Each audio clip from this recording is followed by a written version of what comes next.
Yeah. Emotions. We are back on this beautiful topic of emotions. Last week we looked at the how that we face on a daily basis, and we talked about the different components. We talked about what contributes to our emotions. We looked at certain behaviors that we display and emotional problems that we have. And we look at some of the signs of emotional distress. And today, we're looking at how we can meet our basic emotional needs. Hello, everybody. Aqua here with Hand in Hand Community CIC. This is the 13th, this is our 13th show, Families Grow Together show. And like everybody knows, the family is the bedrock of the society, and as such, we would like to build strong families. So I'll welcome our host, or our presenter for this evening, Nelly Kwasinwi. Hi, Nelly. Hi, Aqua. Thank you so much. Hello, everyone. Thanks for watching. I am Nelly Kwasinwi, a transformational life coach, and welcome to today's show number 13. So I'll hand over to Aqua while I load up my screen. Thank you, Nelly. Thank you. Welcome, everybody, whoever is watching, wherever you're watching from. Please join the conversation. We're looking at hot topics that impact on our daily lives. And we want to learn from one another. We're not here to talk down your throats. We're here to explore topics that impact on our daily lives. And so we'd like to hear from you guys, share your experiences. That's what we do here. We share our experiences, we share our challenges, and we learn from one another. So please join the conversation. You ready, Nelly? I'm ready. All right. Take it on. Okay.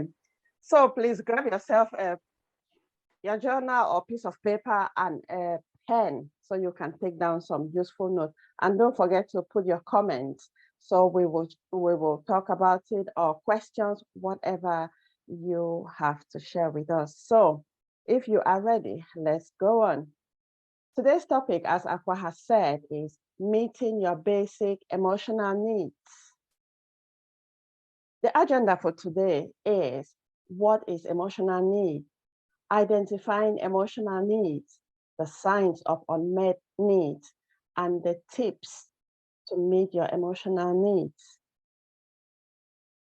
So just before we start, I'll ask you, how would you describe emotional needs? You might want to share that in the comments, or just take note of that, or leave it at the back of your head. So emotions, like we've talked about in the past few weeks, are how individuals deal with matters or situations they find personally significant. It could be anything. Whereas emotional needs is a state that must be fulfilled in order for us to experience happiness and peace. When our emotional needs are met and responded to appropriately, they keep us in balance. Whereas if they are not met, we talked about some of the symptoms last show. The question I have here is, what do you think can hinder our emotional needs? By the left, we see Maslow's hierarchy, the pyramid. And Maslow says that we have basic needs. These are not basic emotional needs, but they are basic needs, which are our physiological needs. They are food, water, warmth, rest.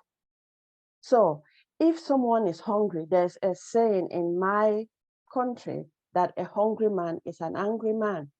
So if your stomach is empty and is grumpy and is growling, obviously, little things will trigger you, and that is how it is linked to your emotion. So if your physiological needs are not met, it will impact or it will hinder your emotional needs being met. And the other basic need is security and safety.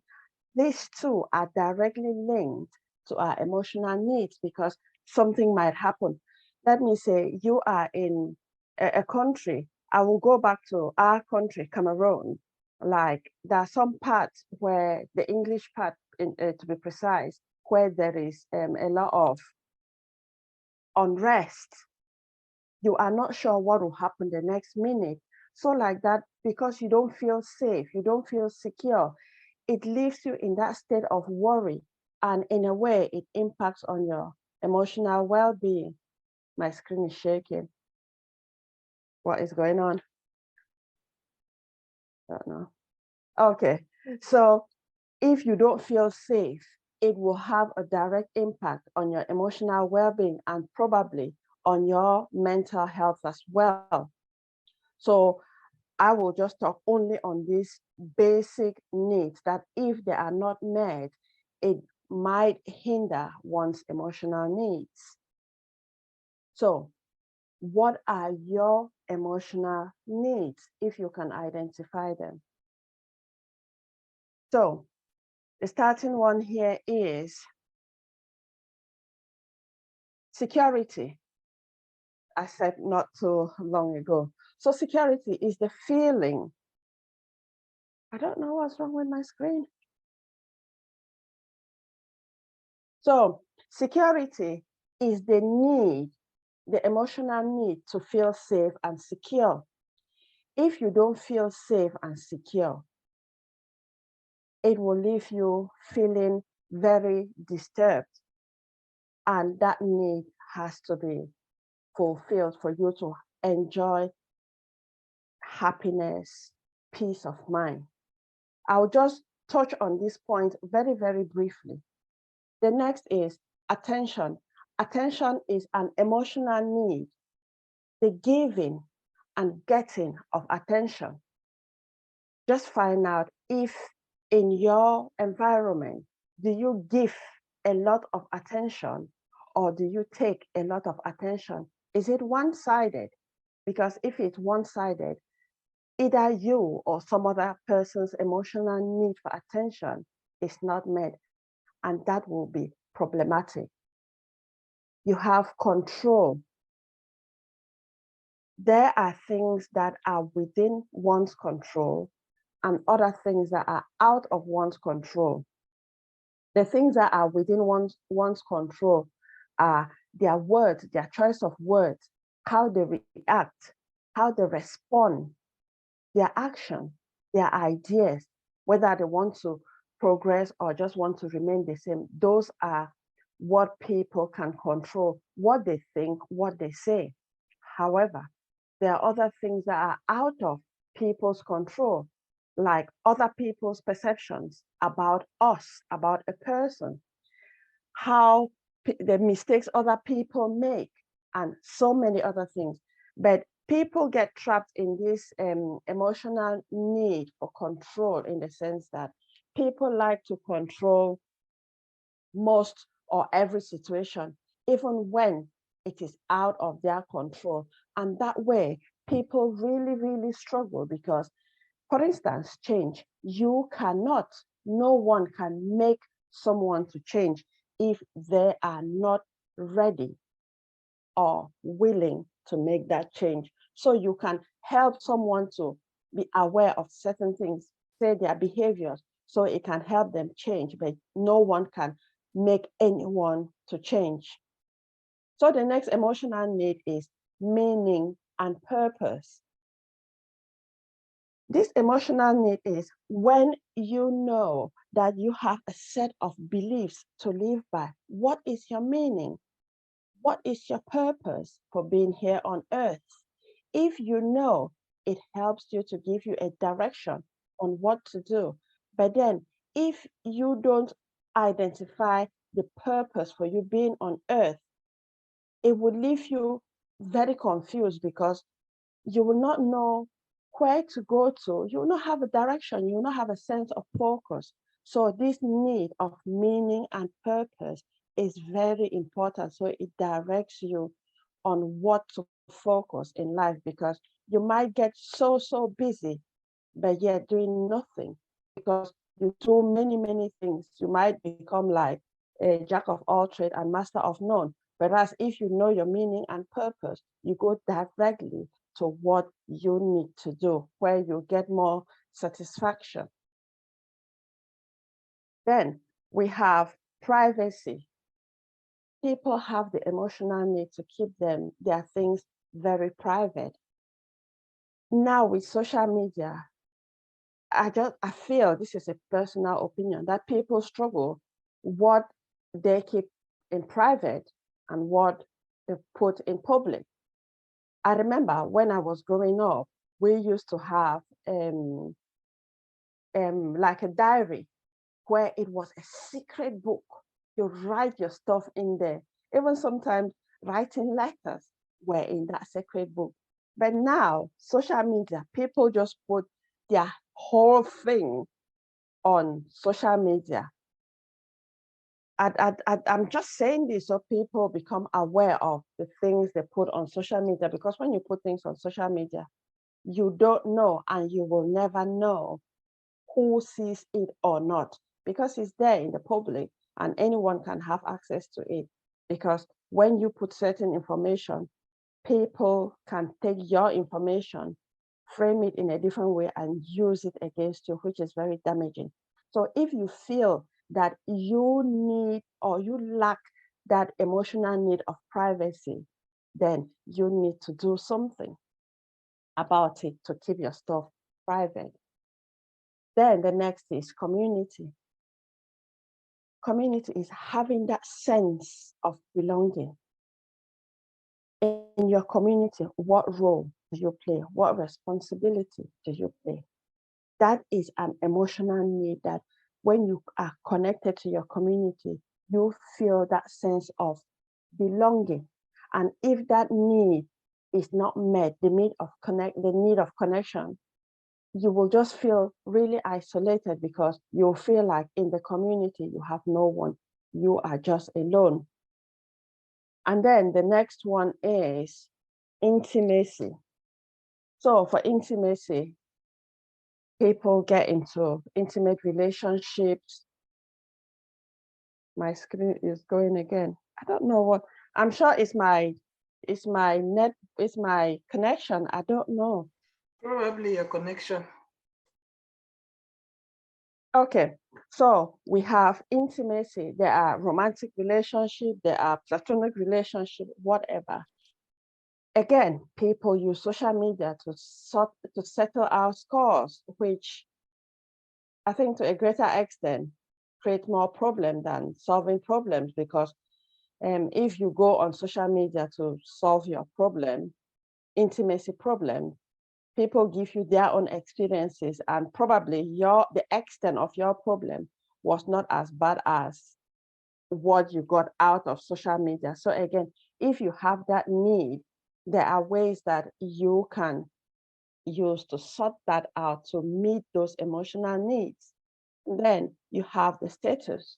People have different roles and responsibilities in our, starting from our homes, our families, our communities, our world where we live. So that gives you a sense of pride that yes, you belong to wherever and you play this role. Whatever support, whatever care, whatever role you play, it makes you feel like, yes, you have that status. This is you, and you play a role. Then the last one I'll talk about is achievement. There's that need for achievement, and it's an emotional one, where if you are able to meet this need of achievement, you feel accomplished, you feel worthy, you feel valued, that yes, I've done it. But sometimes this achievement, people underplay their achievements. Getting up in the morning and getting out of bed is an achievement. It might be common to underplay that because you do it every day anyway. So you don't see it as an achievement, but you will only notice if you look at someone or you look at the news and you realize that so many people went to bed last night and were unable to get out of bed the morning. So gratitude, any listing, be appreciative of whatever you have achieved. You don't have to get a doctorate degree before you know that you've got an achievement. Though sometimes our families make us to think that to have an achievement or to accomplish an achievement, you need to go to the highest institutions, which probably you don't even have any satisfaction in what they do. So when you turn to please your family or to prove to others, then you just make the emotional need of achievement worse because you put in so much effort, but then inside you feel completely empty because you don't even like what you do. Okay, so what signs and or behaviors reveal to you that you have unmet emotional needs? Or sometimes it is common for us to identify the signs or behavior in some other person. You might want to rephrase this sentence, this question, to say, what signs or behaviors do you see in other people that makes you think that they have unmet emotional needs? So then, what are the signs that you can observe or experience that someone or you have unmet emotional needs? The first one is you are daydreaming too much. You are thinking about things, you are just living in a fantasy world without actually taking action to achieve whatever you are daydreaming about. You show very little affection to others because you are always at that superficial level. You don't want to get very, very intimate or very, very deep. So you are always like just very shallow. Another sign is communication has ceased. You struggle with your communication because sometimes you avoid people to get to know you at a deeper level. You want them to be just at that superficial level. So if it's something you find yourself doing, or you see that from some other person, it might be a sign that they have certain unmet emotional needs. But don't just go by one and make a conclusion. There are so many other factors that you need to take into consideration. Another is being resentful most of the time. So when we experience fear, sometimes we are in denial. Sometimes we are just very resentful of whatever the experience was. And we try to push that fear aside. But the truth is, when you push it aside, you keep on thinking about it a lot and you waste a lot of energy on the thing that you want to avoid. So another one is you avoid people, and most especially people whom you think want the truth or will ask you questions that will go deeper. You feel very uncomfortable and you become very defensive, and probably you avoid them as your own coping strategies. You confide too much in other people. This is when you develop the victim mentality, because you always want to show other people that, oh, it's me, this happened to me, but it's not my fault. That is a sign that you have unmet emotional needs. Another question: what actions do you take to meet your emotional needs? Or what actions do you take to support someone with unmet emotional needs? So this one is the tips for parents of adults. Security, I put down 9 of the emotional needs. So by the side, I'll just talk about each of them. They're just they're not the full list. So security, if you feel very unsecure or not safe, what you can do is surround yourself with people who bring out the best in you. Even if it's just one person out of 1,000, focus on that person. It doesn't mean that you just give your all and all or you surrender to that person. Hang around them. You will be picking up one or two things from that person or from the group of people who bring out the best in you, because everyone has the best in themselves, because we are made out of love, which is why everyone has that good side in them. Train yourself or learn to accept yourself. You don't need to be seeking approval. All of those you need to learn about. And you accept yourself. Validate yourself. Other people don't need to validate you. If other person does, it's a bonus, but you need to validate you first. You have attention. Set yourself healthy boundaries. When you are setting boundaries, it shouldn't be to punish yourself or others. Set boundaries based on love and not on fear, because if you base it on love, it will be like a defense mechanism and you might get short-term relief, but it will come back anyway. And then set your routine. Some people set routines, but they're not consistent with that routine. If you set routines, maintain the routines, because you give your body that balance. Because sometimes, say you have a particular time that you want to be waking up and you maintain that for some time, automatically, when it gets to that time, your body knows that it's wake up time. You don't need to set the alarm. Or even if you set the alarm, you might be waking up almost at the same time as that alarm, because your body knows, your body clock knows that at this time, you need to wake up. So you need to maintain that routine. Then the next is control. Focus on the things within your control, which is the way you think, the way your self-care, focus on it. Just leave the things that are out of your control. Like, don't try to control people or force people to change, because you will be hurting yourself the most. Meaning and purpose. Increase your self-awareness. Question yourself. Who am I? That is a question that for me, I like asking, especially when I started my transformational journey. I was like, this person, I don't know who I am. And that was a question. I started asking who I am. And then I thought it was really weird. But then when I was searching on the internet, I realized that, oh, that's something.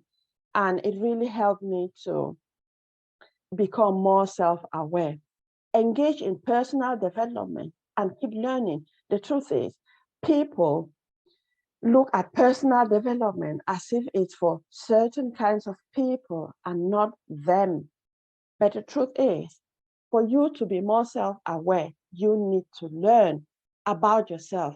Because what is a need for you to go to work and be learning about, or be expert in whatever you do, but then in your own life, you are just empty. So take that time to develop yourself, to know you better.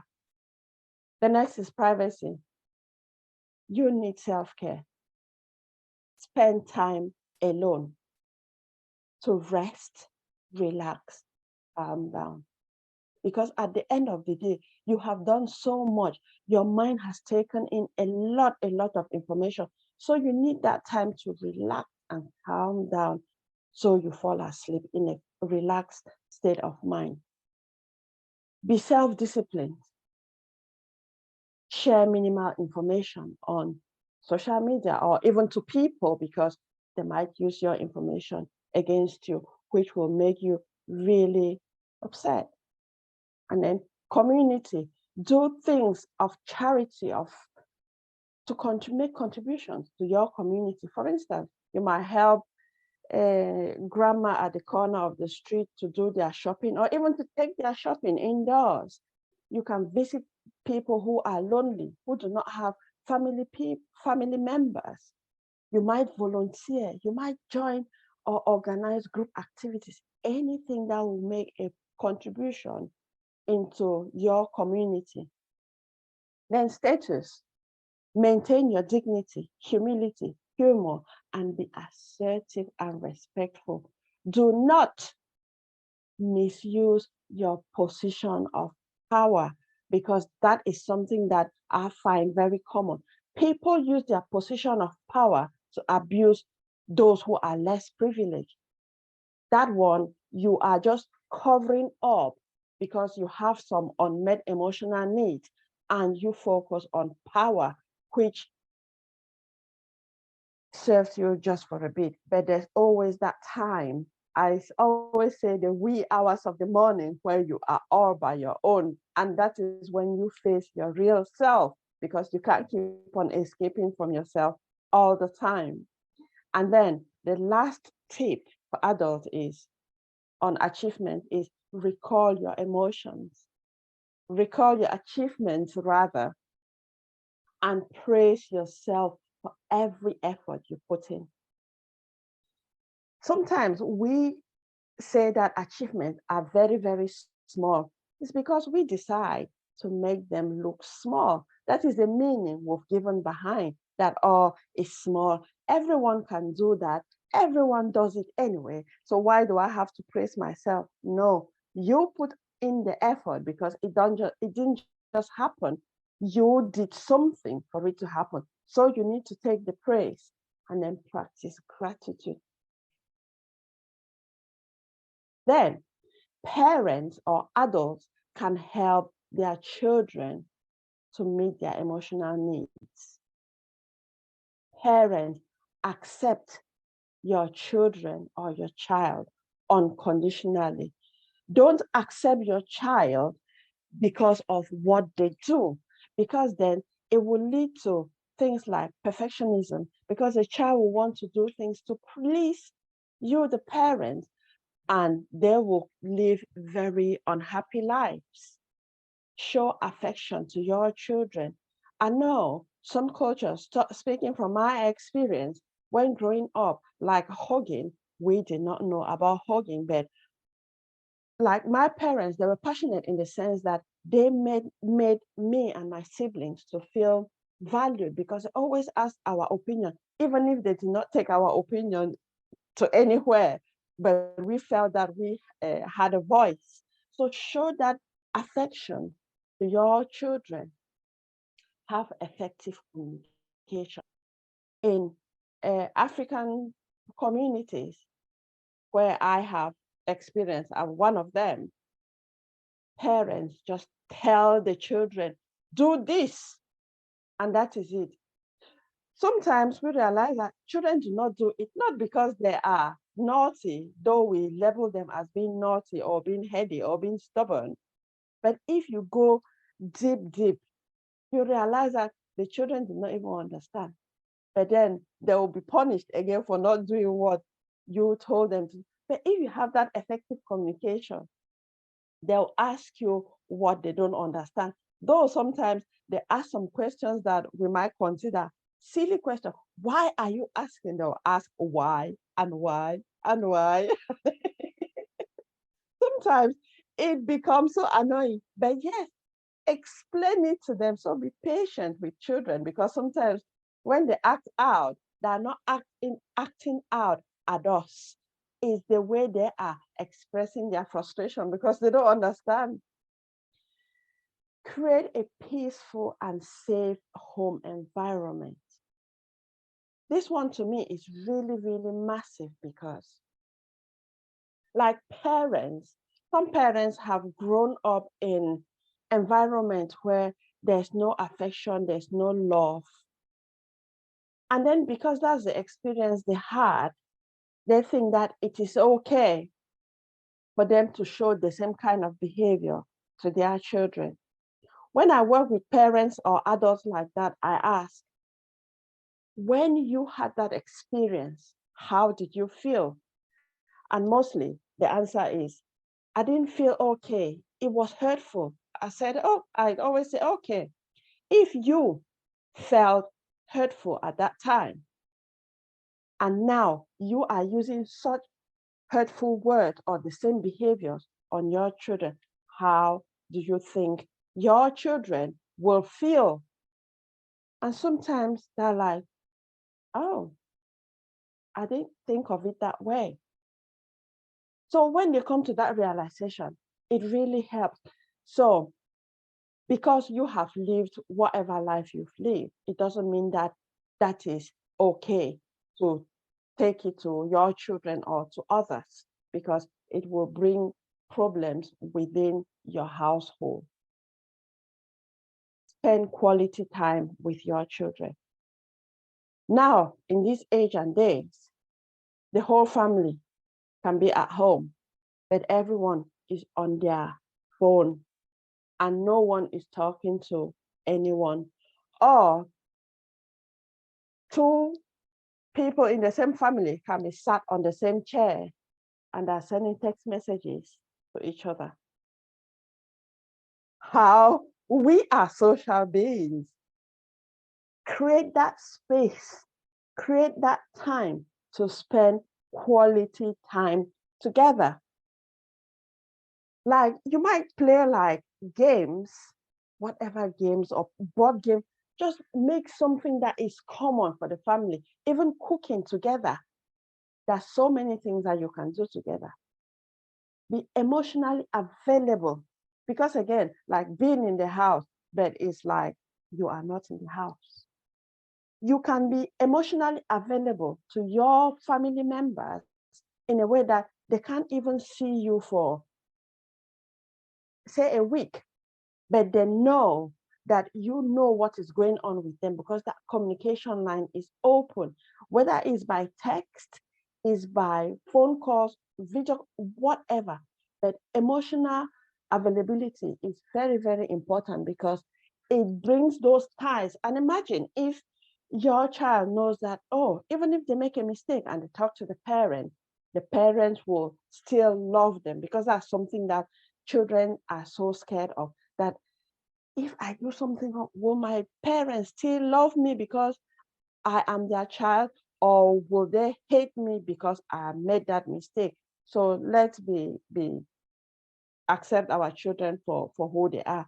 And making mistakes is just part of life because we learn from mistakes. If you have a child who does everything right, step back and find out that child most probably will just be doing things to please you, the parents, but then behind your back, you would never know what they are doing because they will hide it from you. So create that safe and open space for you and your children to dialogue. Show interest in your children's activities. Children like it when their parents engage. Even if as a parent, you don't know, tell your child, oh, I don't know this, please show me how to do it.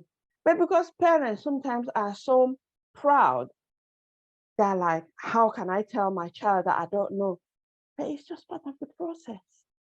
And children like to teach as well because it makes them feel that, oh, I know something that mom or dad doesn't know. So it makes them feel like they are the teacher at that time. And trust me, when they get to that point, they'll be like, they want to tell you more.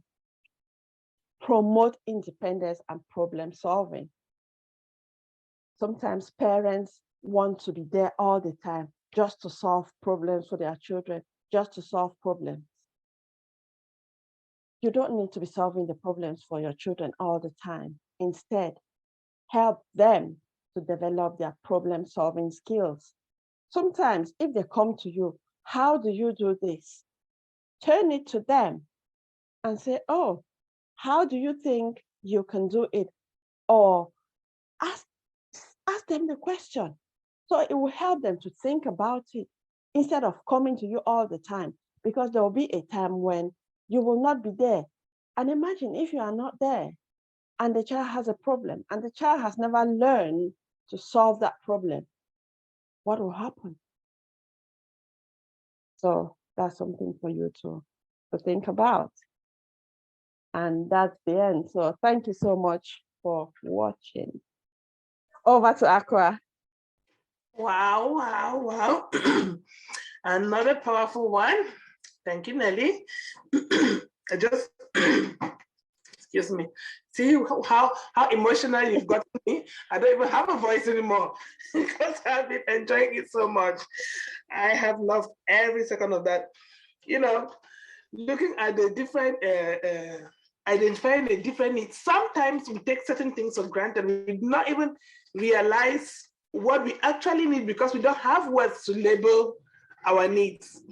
We know that we're lacking in something, we're feeling something, but we don't know what is it. What is that thing that I'm lacking? What is it that's making me feel agitated? So you've really,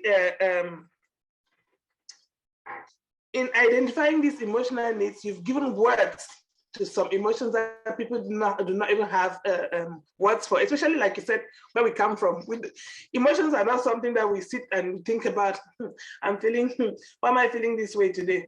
Why am I feeling that way today? What's making me happy? What's making me sad? We just live life because that is what you do, especially if you come from a place where there is lack as well. Like you show the hierarchy of needs there. Your basic need is survival. Where is my daily bread going to come from? So that is what you predominantly focus on. Are we going to eat today?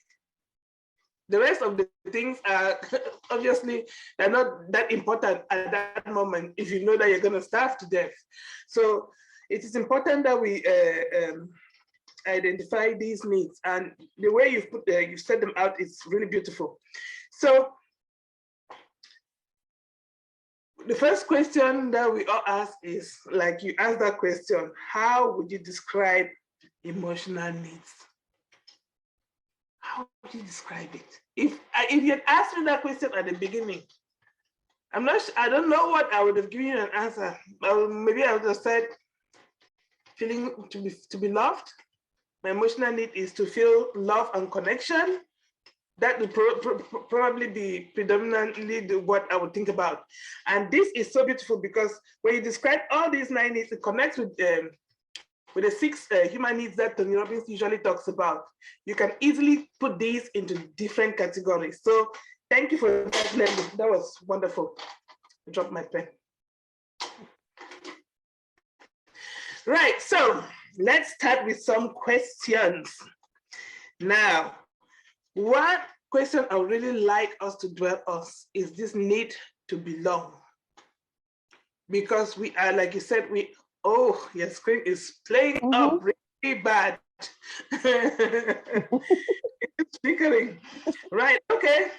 So the need belongingness, like, can you put up that Maslow's hierarchy of needs, please? Because it would be nice for us to touch on those needs.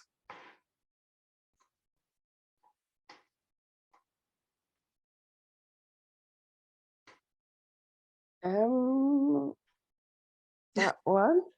Yes, yes, yes. If you can expand it a bit, if you can.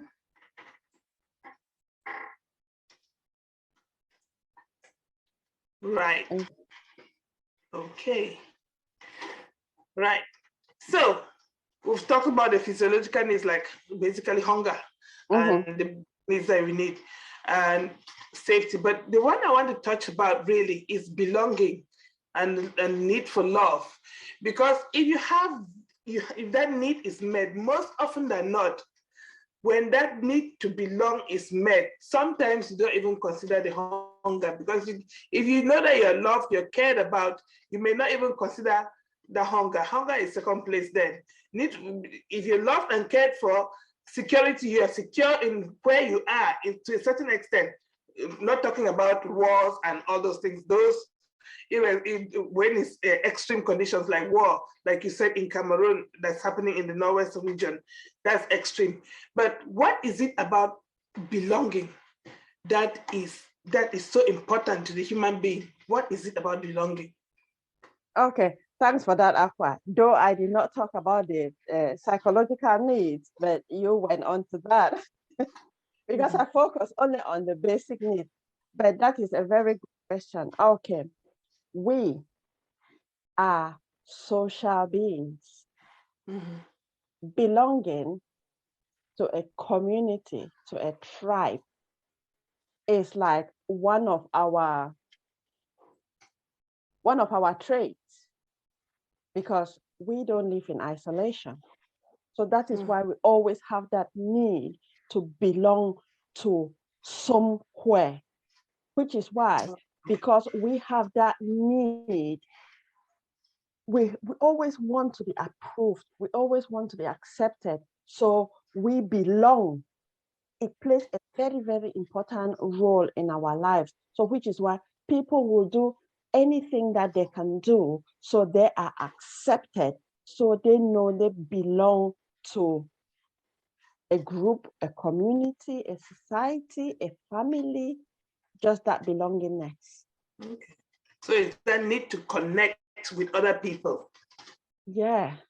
Okay. That is so important, because sometimes when especially when you're being defensive, especially when you're in that place where, like you said, sometimes when those people are that came under the signs and behaviors that reveal that somebody's emotional needs are not being met. So when you don't feel connected, you become defensive and you put on this barrier and you pretend as if I am an island. I am self-sufficient. I can do everything by myself. So we become all that, and pride comes in there. It's important that we identify these little things to know where we are, to examine ourselves. What is it about me? And question ourselves, like you always ask questions here. What is it about me that is making me feel this way? So thank you for that. So let's, like you said, you wanted to focus on the basic needs. I jumped onto the psychological needs because I am so into that. So sorry about that, Nelly. It's all right. Let's get down to where we are on our basic needs. So we've talked about what's it called? The physiological needs, the need for food. How do I want to put this question? Right. You talked about security, you talked about attention and control. There is this aspect of control that we want to know everything. You want to know how things are working. You want to know what this person is doing. Even when we delegate things, we want to know where they're doing it the way we want to, or the way I want. And if they don't do it the way you want, it's as if they're not done it right. How can we relinquish control? How can you let go of these things? And what is the impact of being too controlling on your relationships? Did you get me? Because it seems as if it wasn't for me. Yeah, it was breaking, but I got you. Yeah, thank you for that question, Aqua. So the need to control. The need to control stems from fear, stems from the ego. What is it? What is the belief that is behind the control? When you are controlling, it's because you fear to lose something, somebody, whatever. So to start coming out of that controlling mindset is to become aware. Whenever, monitor yourself, monitor your thought, monitor your action. Once you catch yourself wanting to control, like you said, you tell someone to do something and you want them to do it your own way. Why? Question yourself, why do you think your own way is the only way? Because when you give a task to someone, that person has that capability to execute that task. Like I like to give a common example, probably it's common. that, say, parents have a child and the mom is always changing the nappies, giving the bath, feeding the child. And then the father wants to do that. But then the mom will say, do the nappy this way.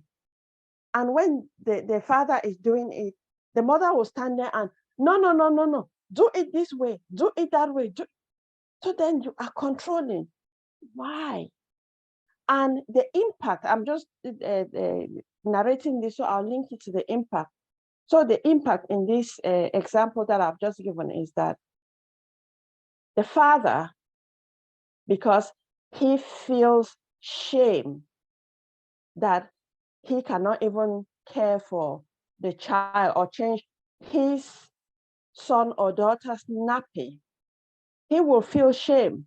And what he will do is, next time, he will not even want to change that same nappy.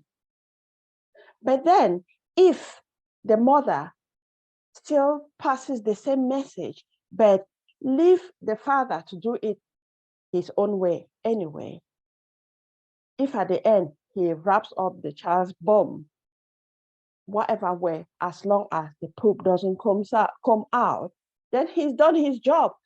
When he doesn't do it correctly, you might, like the mother, might say it in a relaxed way that, oh, you've done it this way. What if the child poops and the poo comes out this way? And then like that, you give the father doesn't feel shame, because he'll be like, oh, I didn't think about it that way. I just put it because I wanted to cover the bum. Probably they have a specific part that they wanted to cover. But if you indicate that, oh, whatever might come out this way, that way, then next time they'll want to do it correctly, because the same way a mother loves her children is the same way the father loves the children. Give the father the opportunity to demonstrate their love and care for their children. It's not only the mother who can do that, the father can do that as well. I don't know if that explains because Yes. it impacts too on relationships, because then communication, the father will avoid communicating, especially things that they struggle with to the wife, and communication starts falling apart, and then the relationship starts breaking down, and then it goes to some other extent. Yes, thank you, Nelly. I like the way you look. You use stories to explain these things, because, like you said, if you control every little bit of things, there's no point in you delegating. If you're gonna want to do it, you're going to stand in front of near that person and say, "Do you do it?" You know, it is something that we as women struggle with a lot, especially in the home as well, because you pick up one example that is classic. And it's same like cleaning up the dishes, saying like cleaning up the house, like this is the way you do it. That's not how I do it.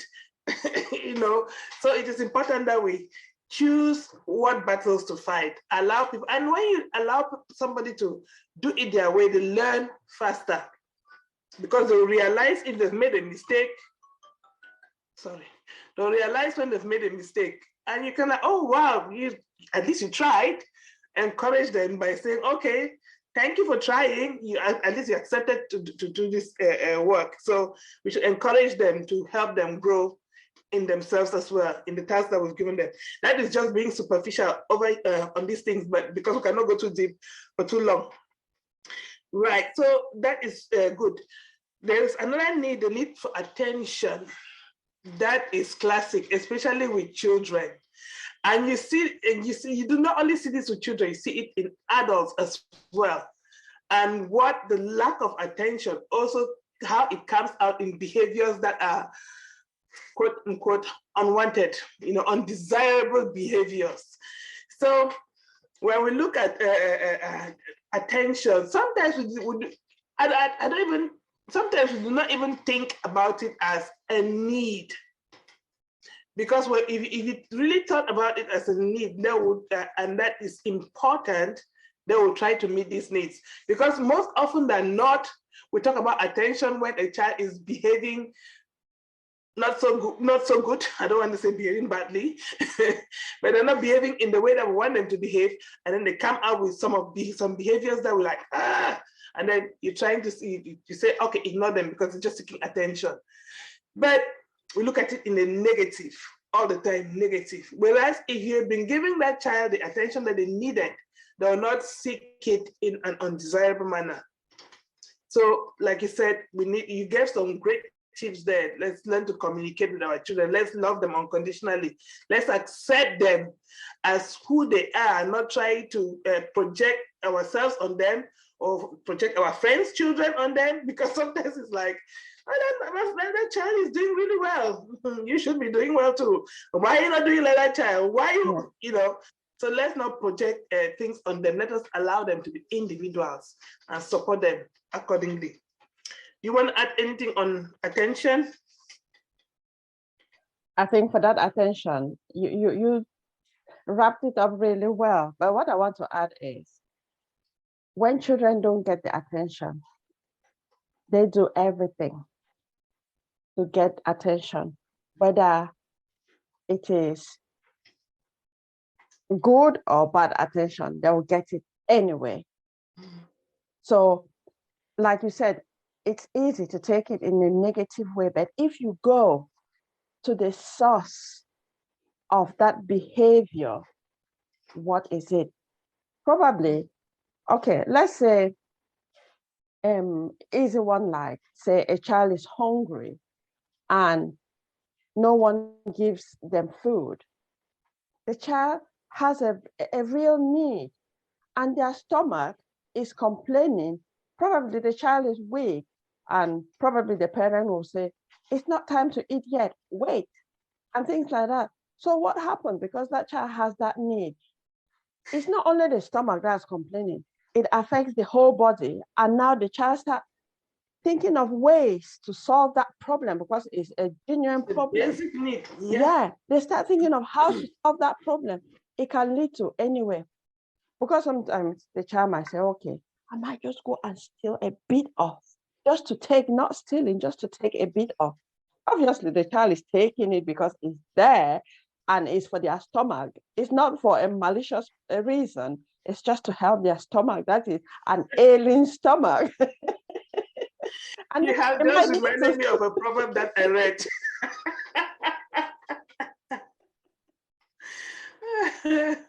So yeah, if we want to help children, we need to parent, look at yourself, just give that gap between you and your child. Be the parent, let the child be the child, and observe from an external eye to see your child, but leave them to, because everyone wants to feel worthy. If you realize that your children or someone has been showing those symptoms or those signs, just make that person feel valued, because human beings, we have so much potential and we don't even use it. I think statistics says that we use just 10% of our potential.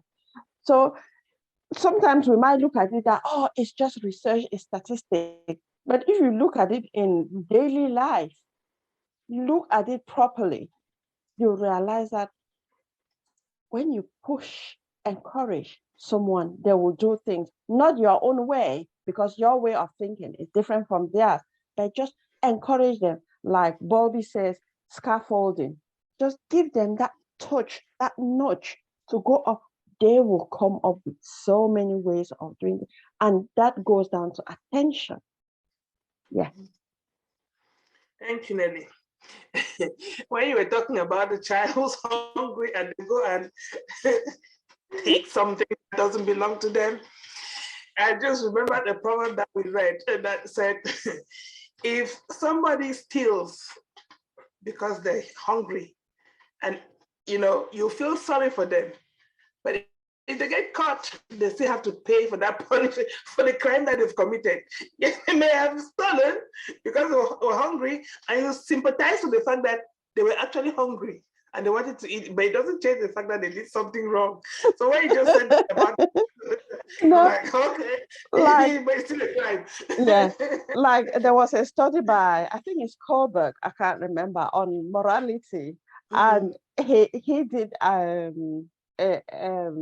research on what you're talking about. That there was someone who was hungry. No, this one is someone's a man. A man's wife was in hospital, and she was in a critical situation, and the man needed money for the wife to be operated upon. This man didn't have money. So the moral aspect, what could he have done? So this man went and stole some money to take to the hospital to for this wife to be operated. So it was like, okay, did he do, how can you justify what he did? He wanted to save his wife, because if he did not steal that money, the wife could have died. But then he stole the money, and it is a crime. So it was like, where is Moral the dilemma. morality? So Moral dilemma. yeah. So I Right, think that's for me, it is the intention, because I mean, everything goes down to the intention. What is the intention? still stealing. Obviously, there's grace. We have to be merciful, and we have to be gracious to one another. And like you said, if you go down and look at the actual reason, especially for children at home, you would know that you have a part to play. Because if a child is saying they're hungry, that was the case that we're talking about. If child Mm-hmm. that we're looking at, if they're hungry and you do not meet that child's need, either they'll go and steal, like we talked about, or they'll just decide, and like you gave the other example, they'll suppress that hunger, and then they'll not ask for food again. And then they know that if I cry, mom doesn't meet my need. If I eat, mom doesn't care, or dad doesn't care. Then that then brings on different emotional problems that Mm-hmm. an impact on the child's life and the life chances.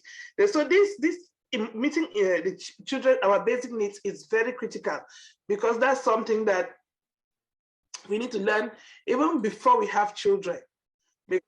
When we are ignorant about certain things, that's different. If you do, you can only function with what knowledge you know. But when you do know, you need to do something about it. And now we know. We are responsible for the knowledge that we have. Now we do know. What are we going to do about it? So if you have been struggling, anybody who's listening to this with some of these things, it's important to educate yourself. It's important that we educate ourselves and know exactly what these needs are, so that we're not ignorantly destroying our own families and our own children. Because if you do not know what you're doing, could potentially cause disaster for your child or for your family in the future. So Yeah, let's be careful. yeah, that's very true. And when you were talking, there's this thing that is just keep ringing in my head, that ignorance is bliss. Never. When we were growing up, that was like a good quote, Mhm. that ignorance is bliss, that what you don't know cannot kill you. People, it's a lie. It's a lie. If you Ignorance want is to fool punishable. yourself to be in denial of things that is going on with Mhm. you, you will die untimely death. You Mhm. need to learn about things, even if you don't feel comfortable, but it's better you know. It's better you know. So don't think that what you don't know cannot kill you. It will get worse, because you will not even know how to be preventing it. By the time you want to know it, it's already too late.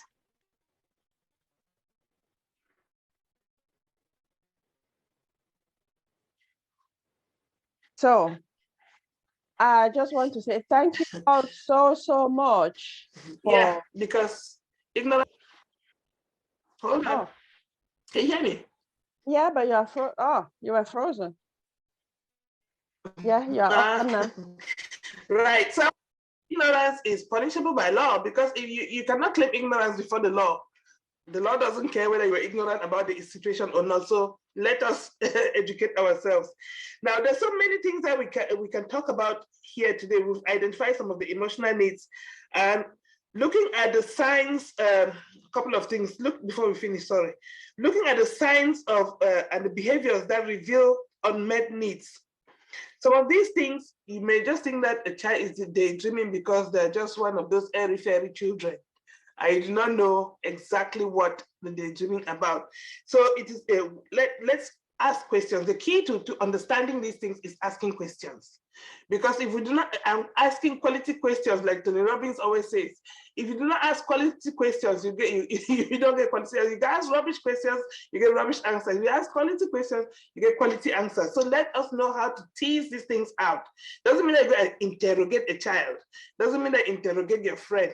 It means that you just talk about things in a more knowledgeable way. Because if you know these things, then and you know how to tease them out of people, then you're doing it in a loving way and not in a condemning manner, not in a manner that is putting them down, showing and talking down to people just because you know you're aware of this aspect of life.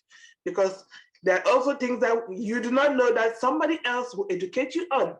So let us be humble enough to share our experiences, share the knowledge that we've gotten, and help each other, hold each other's hand. You don't want to be growing and going by yourself. Otherwise, you'll be leading yourself at the top there with no follower at the back. So let us be generous with our knowledge and share with one another. Any final thoughts? For most of this, what we've talked about, we'll go into details. We talked about this last week. Because the reason why I presented things the way I did is to indicate to you that things are interconnected. There's nothing in isolation. So they are all interconnected.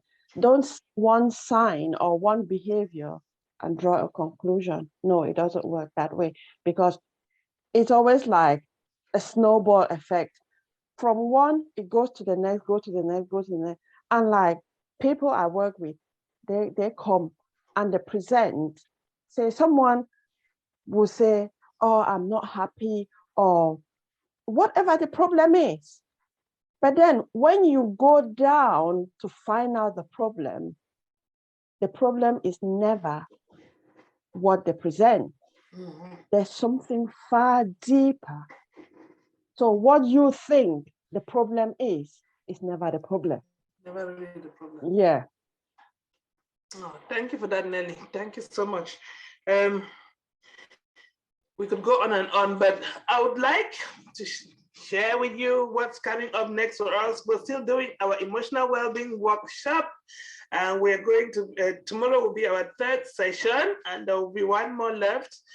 After that, we'll be doing a workshop on the importance of early intervention. So to find out about what we do, visit our website on handcommunitycic.com. Again, the website is handcommunitycic.com. Thank you, Nelly. So if you would like us to touch on a topic that is important to you, send us a message. If you would like to join this panel, send us a direct message and we'll invite you to come and join us to share your experiences, share your knowledge, so that we can learn from one another. So next week, we're going to be exploring something new. It will be February, and come expectant. Come expecting to learn something new. We'll share. Obviously, we'll always have something to share that will be interesting. So thank you again, Nelly, for this wonderful presentation. And I hope that it has been useful to you guys as much as it has been useful to me. Thank you. Thank you so much, and have a blessed day. See you next week. Bye. Bye. Bye.